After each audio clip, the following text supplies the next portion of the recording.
So today's lesson is going to be about doing the finish. Um, for beginners, a lot of times they hook the rug and then that's it. They're left on their own. And now it's like, now what do I do? I don't know if I can make this work. So there's a real simple finish that is an old one. It's not the best finish. I don't recommend it. But I always say that the best finish is the finish you will do. So if this is the best you can do, then at least it's finished. It's better than being rolled up in the closet where no one can ever see it. So that finish would be to simply turn back. Let me switch to my other camera here on my frame.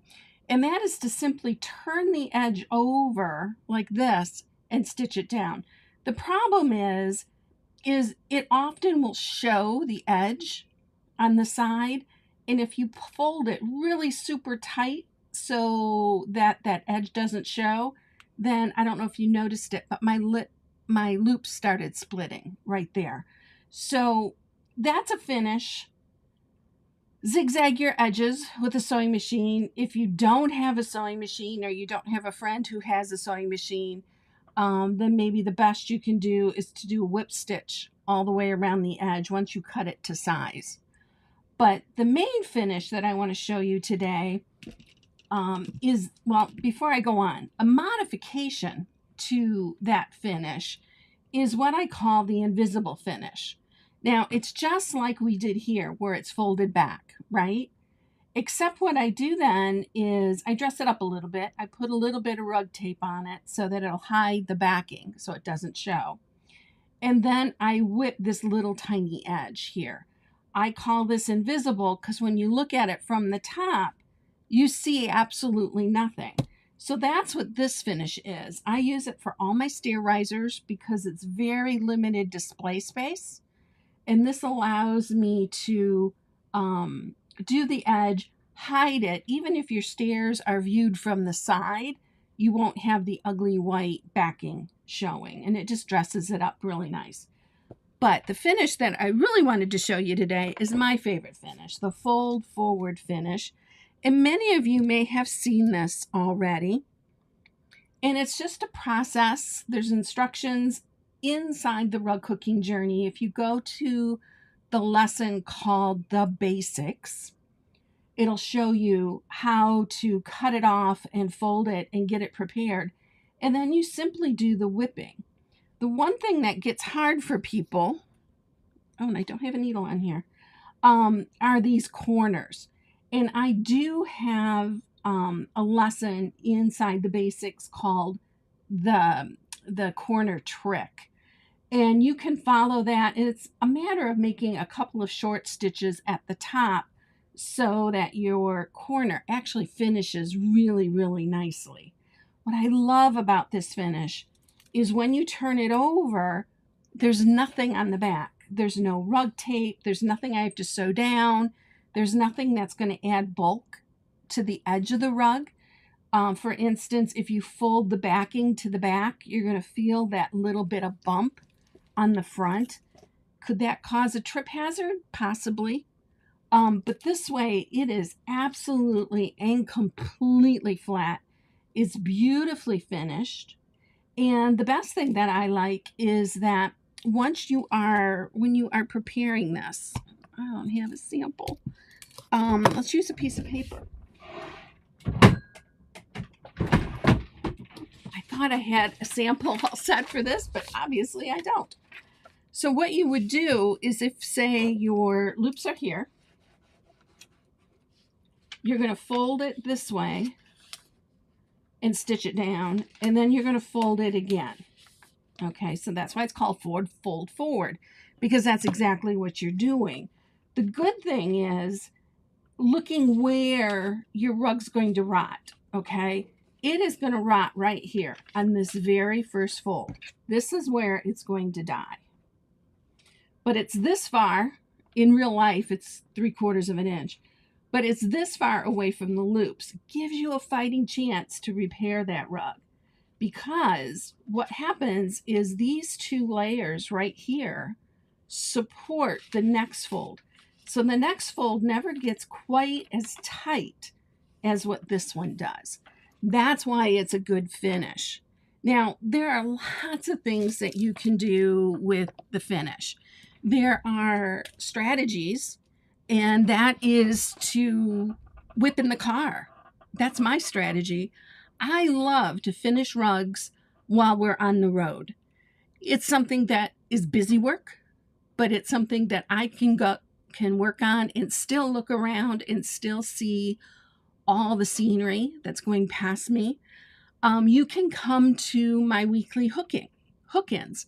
There's one on Wednesday hosted by Kim Hurt, and then I do one on Saturday, and it's a social gathering. We talk about a ton of different things, but a lot of people have used that time, because it's twice a week for 90 minutes. They've used that time to hook backgrounds or to whip the edge of the rug. Now, one other thing that you can do with the whipping, I typically will whip with yarn. This is my favorite yarn. It is Cascade 220. It's a little bit on the thin side. I don't like a chunky yarn. A lot of teachers are telling you to use chunky yarn. Chunky yarn makes your corners harder. And even though it takes a little bit longer, I'd rather do that and get a good finish and not struggle with it.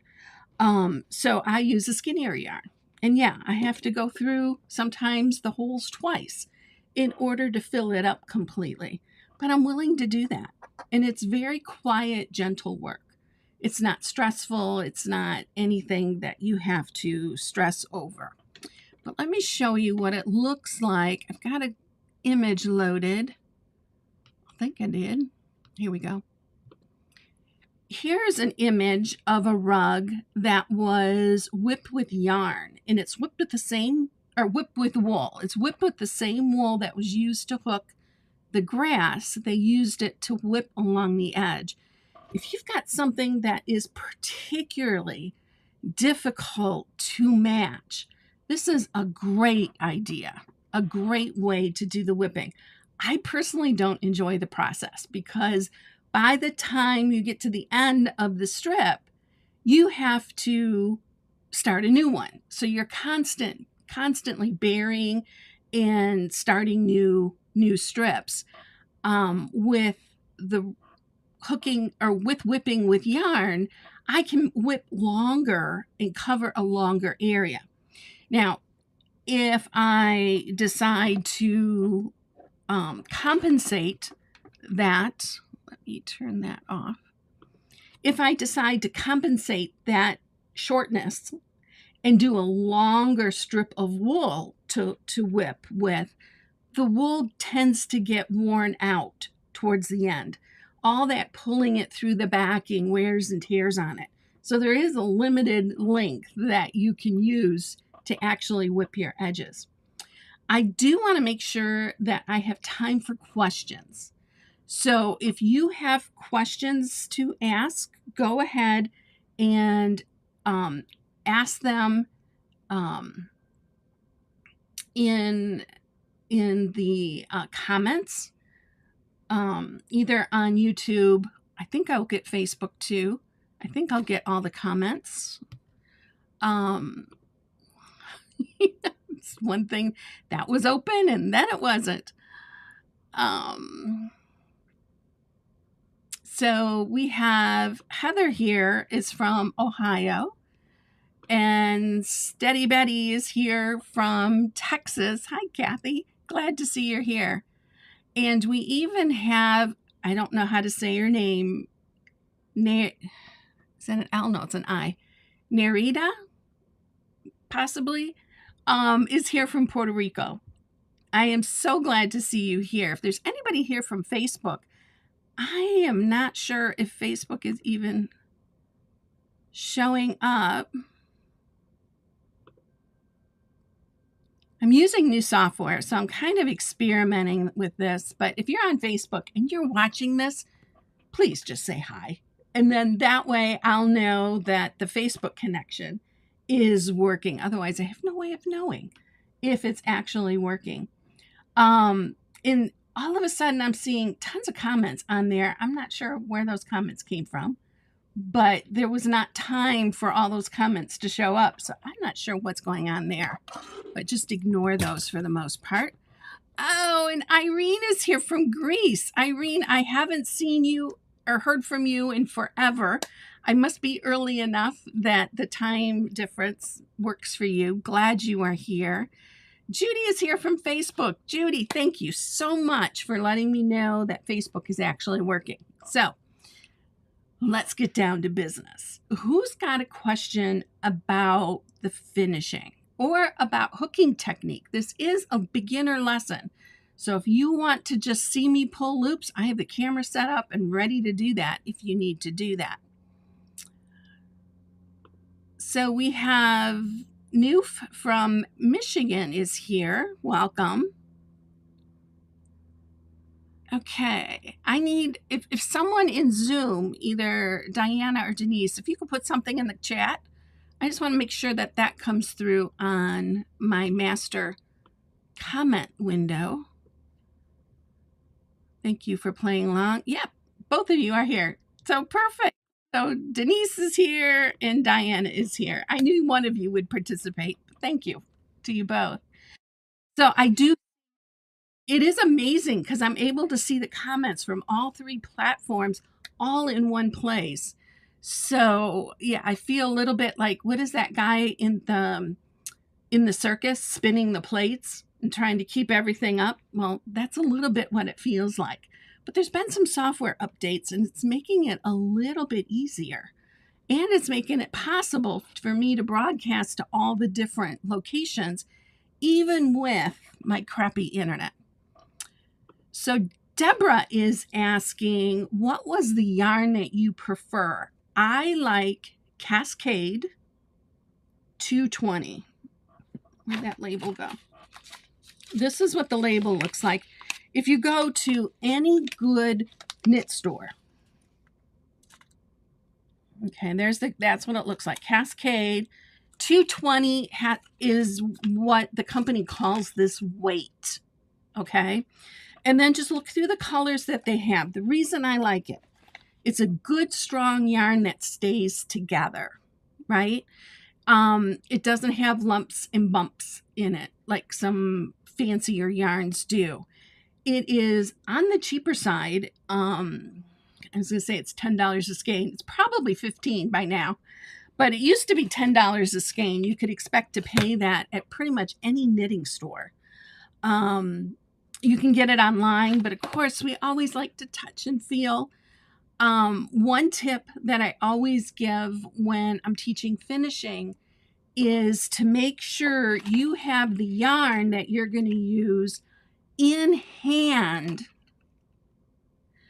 before you hook that outer edge. Okay, I'm going to say that again. Get your whipping yarn before you hook your border, if you got a border. Okay, if you don't have a border, I'm always asked, do you match the yarn to the wool? You can if you want.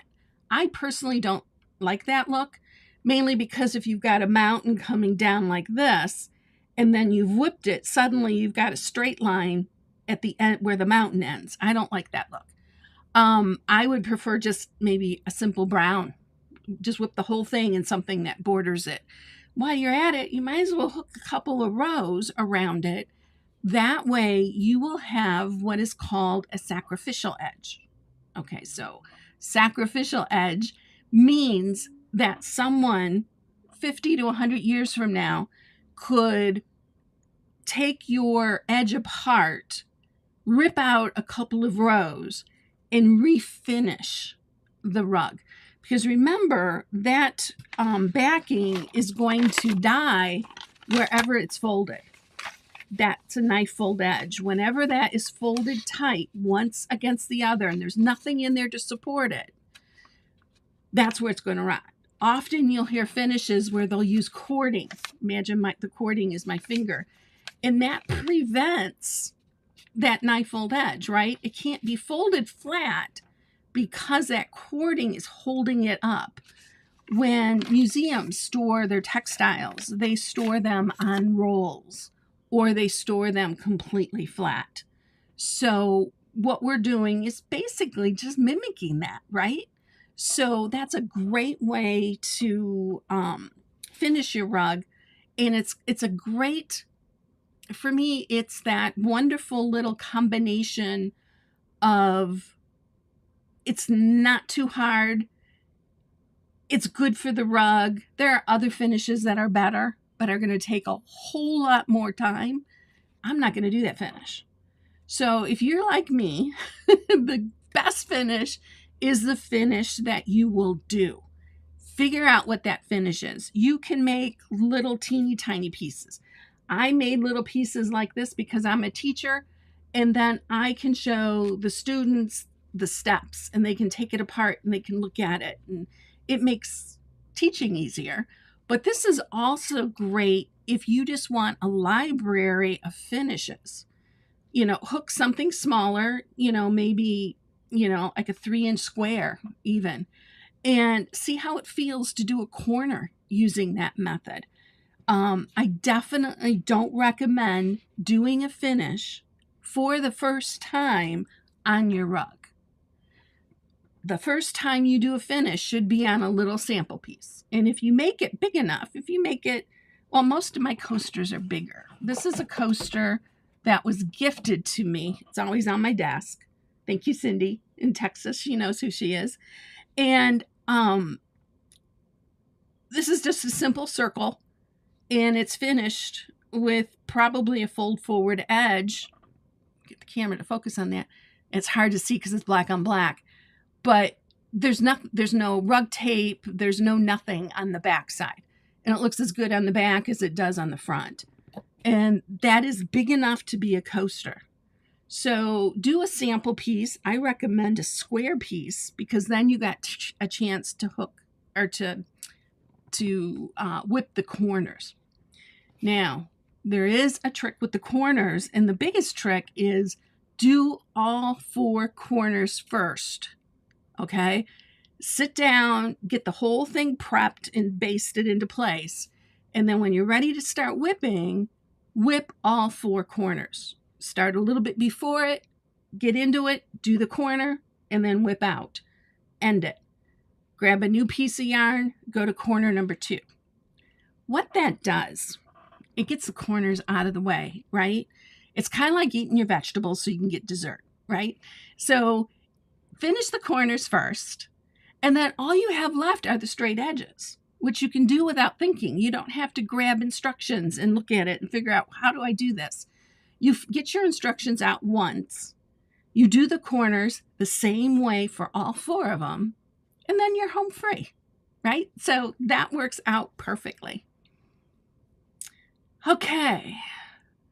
I am hoping that you guys have questions. So I don't see any questions on YouTube. Nothing's come in from Facebook. And you guys on Zoom don't have questions yet either.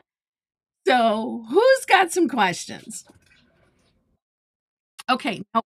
I want to do one thing. I want to do one thing special with you, Diana. Hold on just a second, because this is something I can't test when I am. See, this is supposed to be.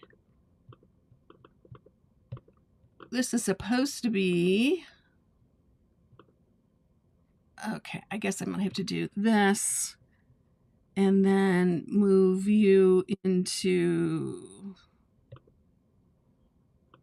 How do I do that? Okay, guys, I'm figuring this out. And we did it the other day. Yep, we did.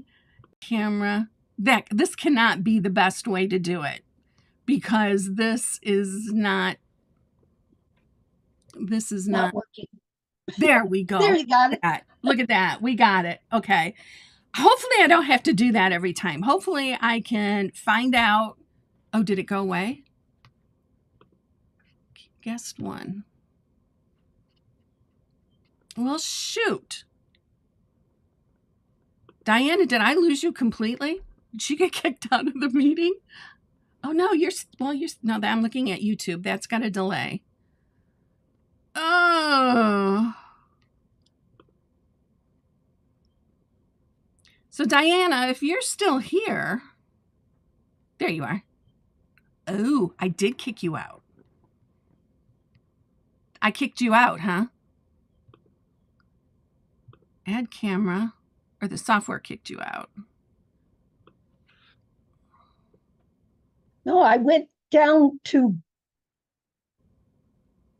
I was trying to get this box that says got it, and it kicked me out. Oh, I don't know what that is. I Okay. don't either. Well, let's see if I can. There. Okay, I got rid of the box. Okay. So let me see if I can get you into. Back into the other box. Oh, I don't remember how I did it. Okay, here we can do this. Did that work? And then nope. Okay, I'm not done. I'm not giving up on this. I am going to figure this out. Because if I figure this out, this is the key to the kingdom. There we go. Okay, now you got me back. Now I got you back. So go ahead and ask your question.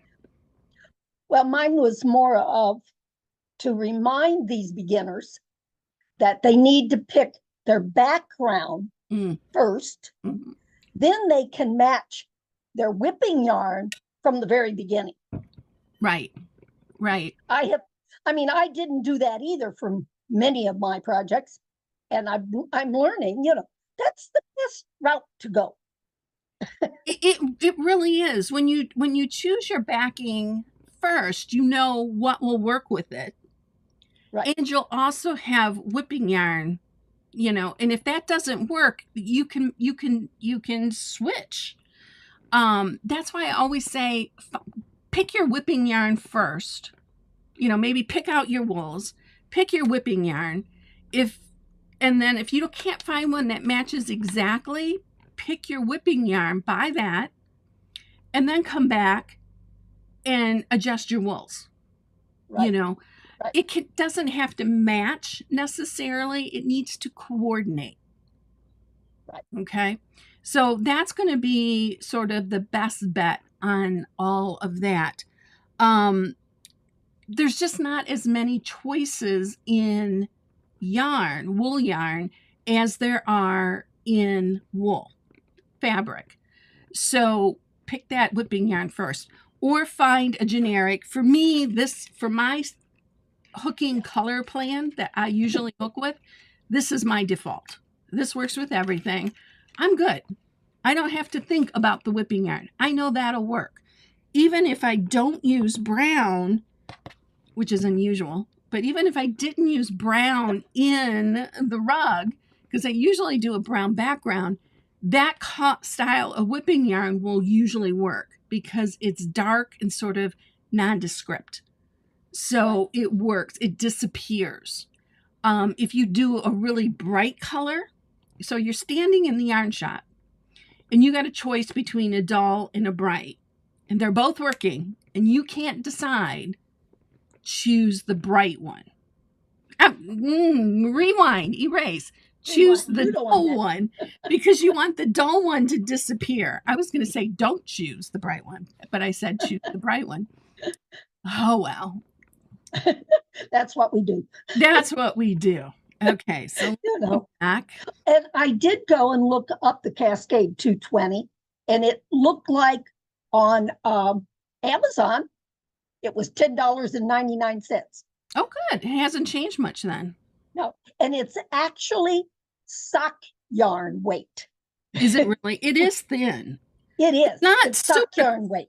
I've used sock yarn that was even thinner than this. Oh, yeah, there is. But because I do socks all the time, right? That is sock yarn weight. Okay. Well, that's good to know. Let me go back. Go ahead. Well, if somebody can't get the Cascade and they're looking at other yarns, they at least know what weight you were talking about. Right. But you want to find a wool yarn, and you want it to be spun rather tight. So it doesn't come apart when you're pulling it and pulling it and pulling it through, because you're pulling the entire length through every time you do a loop. So by the time you get to the end, it could end up being pretty frazzled. So you want one that's going to going to wear hard. And once it's on your rug, you want it to wear hard, right?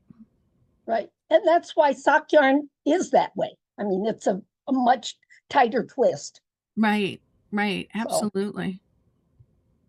Well, thanks, Diana. Thanks for persevering through my testing.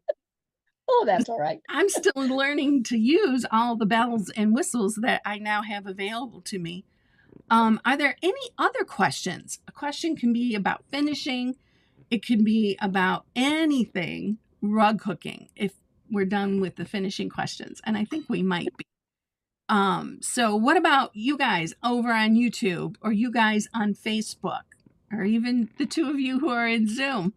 What are your questions? What questions do you have about this topic? I mean, this is your chance to have one-on-one with a rug hooking teacher. Let me answer those questions for you.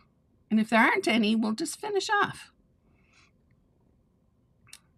So it just takes practice. It does. Finishing is one of those things where, for me, once I get it all cut off, and I get steamed and then all cut off, and I'm doing the basting. And once the basting's done, I feel like I can breathe. Because for me, that's the part I don't like. You didn't tell him to baste.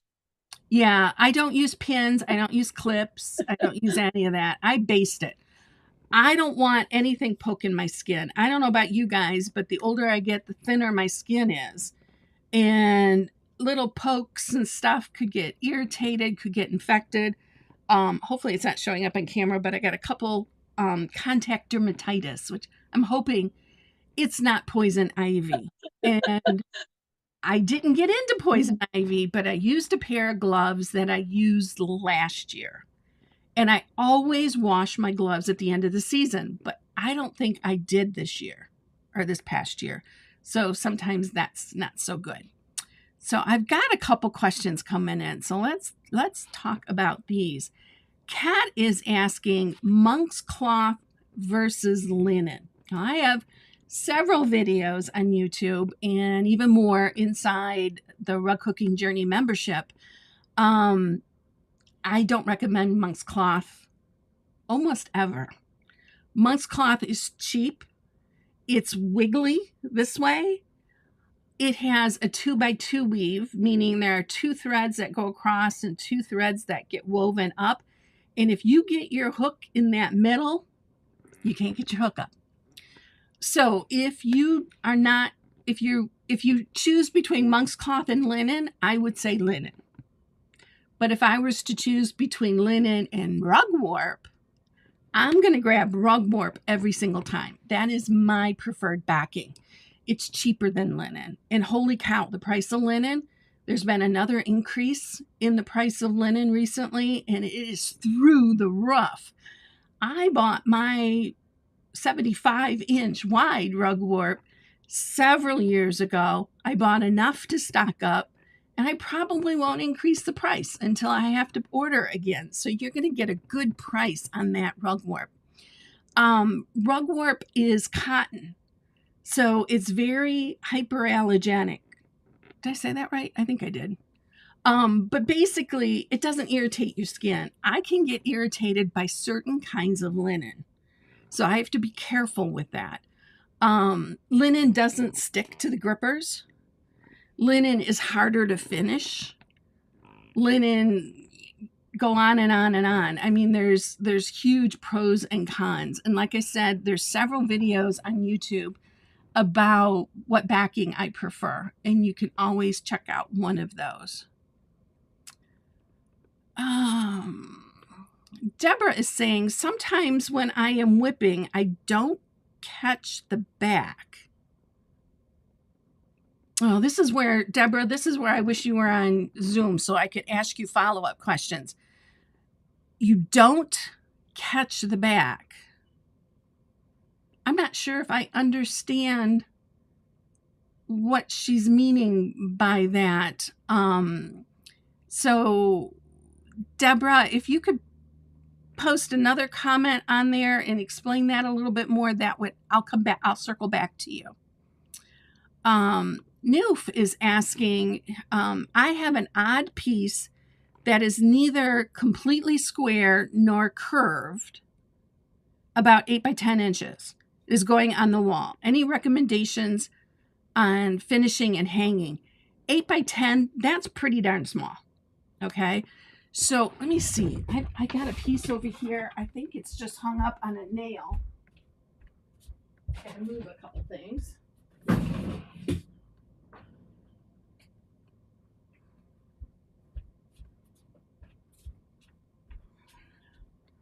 So this one hangs on the wall, right? It doesn't make sense as a floor piece, right?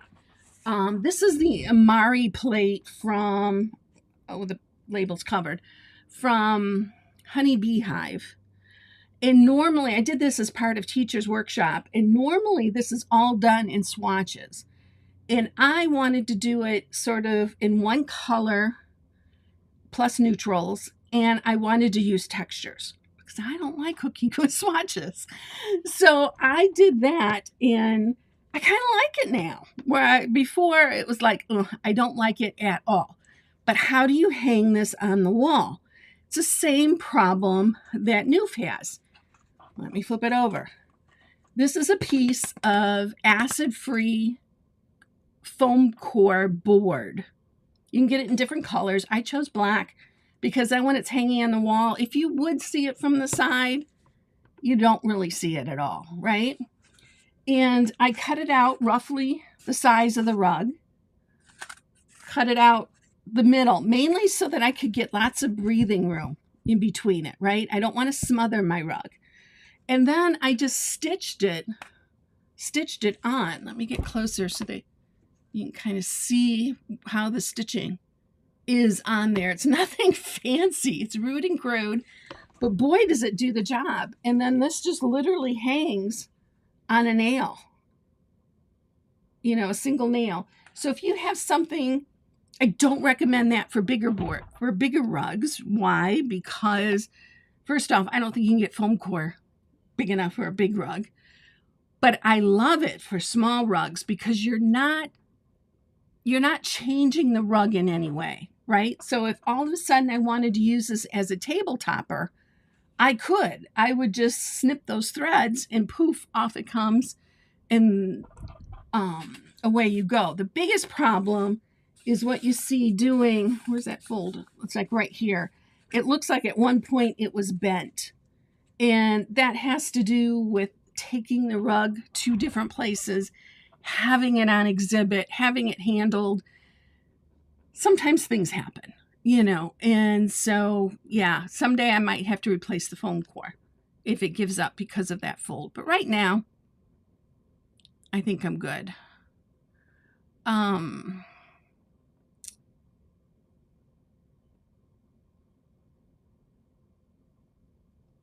So Deborah is saying, first she says, I do recover the back. And then she said, I don't cover the back. I still see my cloth. I'm guessing, because your original question was, sometimes when I am whipping, I don't catch the back. I'm going to assume that you're saying there's a little piece of the backing showing. And that's okay. When I am whipping, let me get this one out. When I am whipping, if I bend it really hard, you can kind of see that there's one thread or maybe two threads. But whatever ditch I decided to whip in, I keep it consistent all the way through. I am usually whipping, when I do the whipping, I whip from the front, I check it on the back until I'm more sure. Now I can do it almost by feel, and I'm not as picky as I once was, to be quite honest, mainly because my eyesight does not allow me to see those little tiny threads. So I'm just sticking it in the same way each time, and it covers everything just fine.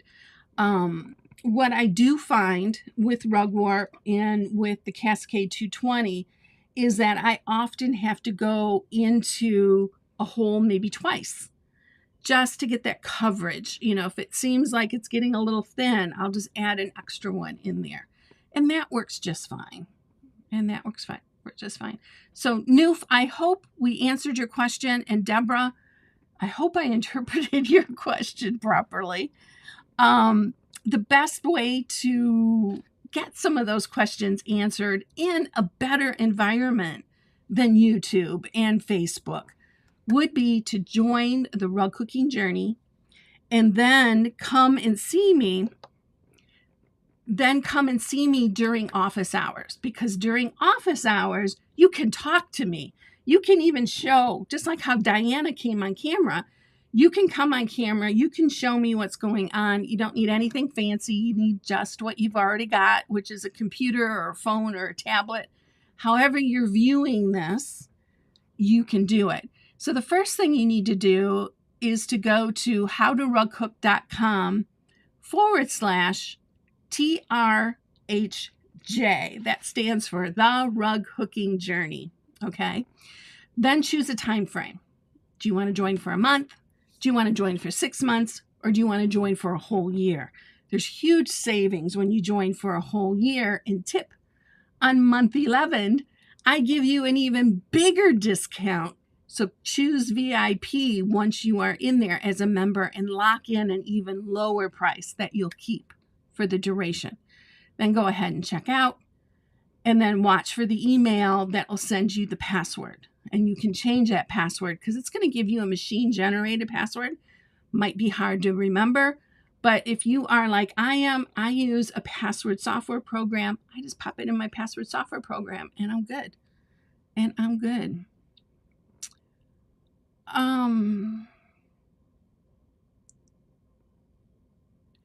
Noof is following up his question with, he said it was a great hanging idea. I'm assuming he means what I did with the Amari plate. Any particular finishing technique? No, you can do any one. I think on that one, pretty sure I have an opportunity to do it. Oh, this one is not a fold forward, probably because of the scallops. It could have been, but it is not a fold forward. I just folded it back and then covered everything with rug tape instead of whipping. So, probably not my best method. Wouldn't be a method that I would do all the time, but that was something that I did years and years and years ago.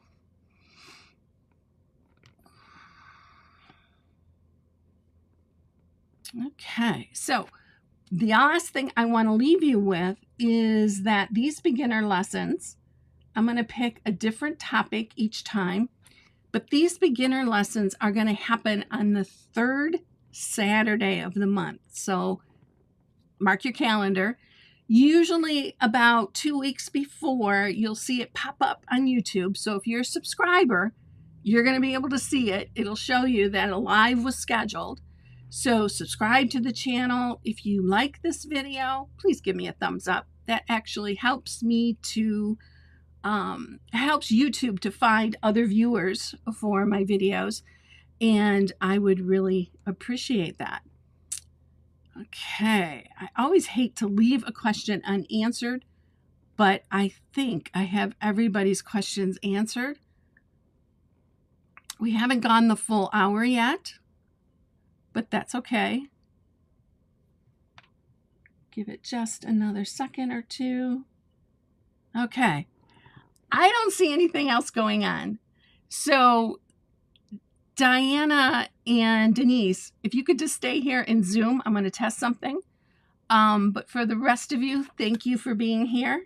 And I'll see you next month for another beginner lesson. So thanks, everybody.